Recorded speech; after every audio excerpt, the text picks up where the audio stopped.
What up? It's your boy T on Reaction Days, Russell. Wednesday ain't going to be a lot of reaction I'm going to do because I want to try to fit in as much as I can. So anyway, we about to check out the days of wrestling, the best versus worst WWE Championship belts. Through the years, WWE belts there's some great lineage as well too. There's some great designs as far as championship belts, and there's some that design look like a toy. But other than that, then we'll take a look at the best and worst of WG Championship belts as well too. Let's get it. This is via Russell Mafia. Let's get it. For every iconic WWE Championship belt that looks like it belongs in a museum, there's one that looks like it was drawn with crayons by a 5-year-old. Kicking off our list is a title that serves as a masterclass in how to make the worst first impression possible. Oh yeah. After the brand split, Raw needed 24/7. its own world championship to compete with SmackDown's WWE title. The company hyped up this big reveal for weeks leading into SummerSlam. But when Stephanie McMahon and Mick Foley finally unveiled the belt, the crowd's disappointment said it all.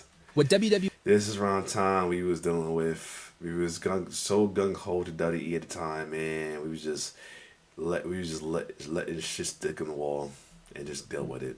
Because we had no alternative unless you had access to the Indies and then in New Japan and all that as well too, or felt like following whatever channels that TNA kept jumping to left and right as well too, or had access to El Rey. This is what we dealt with. WWE presented was essentially the exact same design as the WWE Championship, except they'd swapped the black strap for a bright red one. That's it. That was the big innovation. It looked like someone spent maybe 5 minutes in Photoshop changing the color slider. The lazy design completely overshadowed what was actually a fantastic match between the Demon King and Seth Rollins, with fans booing the belt throughout the contest. Things got even worse when the title switched to SmackDown years later and became bright blue instead, proving that no matter which color you chose, a world champion should never be walking around with a belt that looks like it belongs in a Crayola box. Fortunately, WWE eventually figured out that world championships should actually look prestigious with their current World Heavyweight Championship design. Introduced in 2023, this belt immediately looked the part from day one. The design pays homage to the classic big gold belt. Glad this guy looked as best because folks were just straight downplaying it, but I thought it looked good for the current era. The WCW made famous, while still feeling modern and fresh enough to stand on its own. Every champion who's held it, from Seth Rollins to Gunther to Damian Priest, has looked like a big deal with it around their waist. The belt has weight to it, both literally and figuratively. WWE learned their lesson from the Universal Championship disaster, and this time they actually put thought and effort into creating something wrestlers would be proud to carry. In stark contrast to the elegant design of the World Championship, the 2016 Cruiserweight Championship proved that sometimes trying too hard to be different results in something that's just differently terrible. I don't know. I was kind of a fan of the purple Cruiserweight belt. I was a fan of it. I ain't gonna lie. I was a fan of it, but I get it. Because nothing should be called, no belt championship should be covered, or it should be black and white, but I was okay with this one. I wasn't mad about it, but let's go. Terrible. When WWE brought back the Cruiserweight division with their 2016 tournament, fans were excited to see what the new title would look like. What they got was a belt that looked like it had been designed by someone who'd never actually seen a championship before. The bright purple strap was the first red flag, or purple flag in this case. Purple might work for certain brands or shows, but as a primary color for a championship belt, it just looked cheap. The title was so bad that it made the 2006 version of the Cruiserweight title look like a work of art in contrast. TJ Perkins won the inaugural tournament and received this monstrosity along with a huge trophy that looked more desirable than the actual belt. The Cruiserweight Championship taught us an important lesson. When creating a title belt, unique and good are not synonyms. But I think moving on from the purple disaster, the European Championship stands as proof that WWE in the late 90s knew how to make mid-card titles look... that was a cool looking title. I ain't gonna lie. The European Championship looked beautiful. Absolutely stunning. It did. No lie. Introduced in 1997, the European title was a gorgeous piece of craftsmanship that deserved far more respect than it ever received during its run. The design featured the flags of various European nations beautifully incorporated into the gold plating. Unlike some titles that try too hard to be flashy, the European Championship struck the perfect balance between eye-catching and elegant. When someone like William Regal walked to the ring with this championship, it felt like they were wrestling royalty. Sadly, the European Championship was retired in 2002, unified with the Intercontinental title in a move that robbed WWE of one of its best-looking belts. However, if you want to see what happens when WWE actively decides a championship doesn't deserve respect, look no further than the Divas Championship. Yep. People were not feeling that at all. Introduced in 2008, this belt looked less like a prize worth fighting over and more like something you'd win at a Hannah Montana-themed carnival. Lord. The shape literally resembled a butterfly, and the women were stuck carrying around what appeared to be a bedazzled hair accessory. To their credit, performers like AJ Lee, Paige, and Charlotte Flair managed to elevate the title despite its appearance. But no amount of great wrestling could make fans forget they were watching competitors fight over something that looked like it belonged in a toy aisle.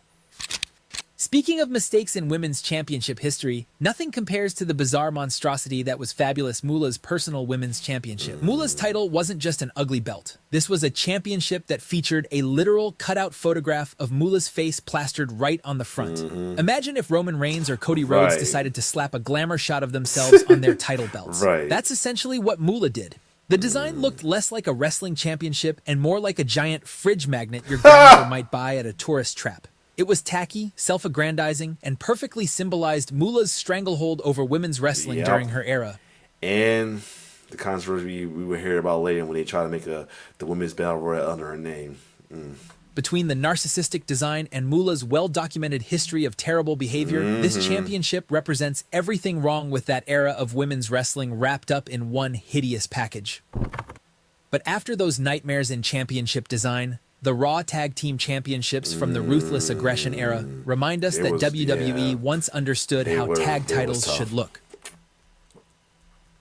Introduced in 2002 after the brand split, the tag title belts were sleek, professional, and actually made the tag team division feel important. The design borrowed elements from the undisputed Hold on a second, I gotta check something real quick. Let's keep going with this. Championship that was being used at the time and created a visual connection between the world title and tag title. That title was pretty beautiful, yo. The Raw, tag title, both versions beyond it. That and the one he used on SmackDown was pretty cool. Titles that elevated both. The red WWE globe provided just enough color to tie them to the Raw brand without making them look like toys. Teams like Evolution, La Resistance, and the world's greatest tag team all looked legitimate while holding these championships. It's genuinely baffling why WWE moved away from this design in favor of what came next. Sometimes companies fix things that aren't broken, and the tag team division paid the price for years. When WWE decided to unify the tag titles and introduce a new design, fans were hoping for something special. What they got instead looked like someone had melted down a bunch of pennies and shaped them into the most boring configuration. The penny belts, and then worse, they separated and made blue and red versions of them with dimes. Impossible. The belts were absurdly round, like physics-defyingly round. Champions looked like they'd strapped giant 2-pence coins to their waists. Bret Hart presented these titles to the Hart Dynasty on their debut, and even the Hitman couldn't make them look prestigious. No wonder the tag team division struggled during this era. The titles themselves looked like they weren't worth winning, but somehow, incredibly, WWE managed to make these even worse. In 2016, they simply changed the black straps to red for Raw and blue for SmackDown, keeping the terrible bronze plates and round design. Fortunately, when WWE needs to remember what a world championship should look like, they can always look back at the legendary big gold belt for inspiration. Big gold. That big gold, man. The Big Gold has a history that stretches back to the NWA in the 1980s, where it represented the most prestigious prize in all of professional wrestling. When legends like Ric Flair, Sting, and Hogan carried this title, it looked like they were carrying actual treasure. Even when Hollywood Hogan spray-painted an NWO logo on it during WCW's hottest period, it still looked incredible. When WCW folded and WWE acquired the belt, it became the World Heavyweight Championship and continued its legacy. Triple H's straight giving it to him, and then we got that insufferable reign of terror, yo. Oh my God. Infamous reign of terror in 2002 might have been controversial, but nobody could argue that he didn't look like a champion carrying this belt. Later holders like Batista, John Cena, CM Punk, and Daniel Bryan all benefited from its inherent prestige. What made Big Gold special was its timelessness. Whether it was 1986, 1996, or 2014, The design never looked dated or out of place. Not at all. It worked for every era, every wrestler, and every storyline. Just like the NWA champion, the 10 pounds of gold, man. Because it was simply perfect. After celebrating that timeless classic, the WWE ECW Championship serves as a painful reminder of how quickly a company can ruin a beloved design. Yep. The original ECW World Heavyweight Championship was perfect for the promotion. Rough, aggressive, and intimidating. It looked dangerous, which matched everything the hardcore company represented. When WWE revived ECW in 2006, they initially kept a version of that design, and fans were optimistic. Then 2008 happened, and WWE decided that belt was too cool for their watered-down version of ECW.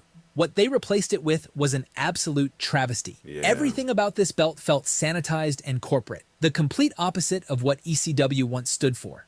The new design was silver instead of gold, immediately making it look like a mid-card title rather than a world championship. This was the final version of the ECW world title before the brand was mercifully put out of its misery in 2010. Paul Heyman probably cried himself to sleep, knowing this is how his baby's legacy ended. Right. In stark contrast to this underwhelming design, the $1 Million Championship proved that personal titles can be absolutely spectacular when done right. After failing to win the WWF Championship from Hulk Hogan multiple times, the $1 Million Man decided to just commission his own title instead. The result was something that was absolutely perfect for his character. The design threw out every traditional championship element and replaced it with pure arrogance. No text explaining what it represented, no traditional plates, just unapologetic wealth on display. Was it garish? Absolutely. Was it over the top? Without question.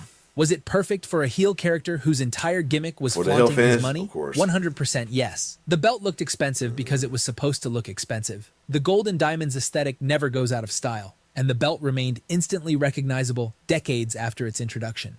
When LA Knight and Cameron Grimes fought over it in NXT, it still worked perfectly.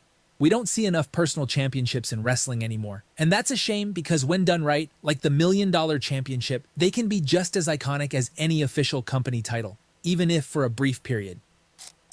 Speaking of iconic belts that lasted for a short period, we gotta talk about the beauty of the NXT UK Championship. That UK title was beautiful, yo. It was, man. Oh, man. I do miss NXT UK. Shame the pandemic really killed that, yo.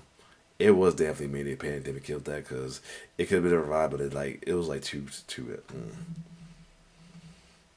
Introduced in 2017 as part of WWE's expansion into the United Kingdom, this championship looked absolutely phenomenal from day one. What made this belt special was how it managed to feel both prestigious and unique simultaneously. The championship's legacy was cemented by the incredible wrestlers who held it. Pete Dunne's brutality, Walter's dominance, and Ilya Dragunov's heart all looked even more impressive with this beautiful belt around their waists. Arguably, during its existence, this was the best-looking championship in the entire company, while the main roster was dealing with bright red Universal Championships. Sadly, when WWE shut down the NXT UK brand in 2022, this belt was retired along with it. Its short run from 2017 to 2022 means it never got the long-term recognition it deserved, but those who watched the brand knew they were witnessing something special every time that gold was raised.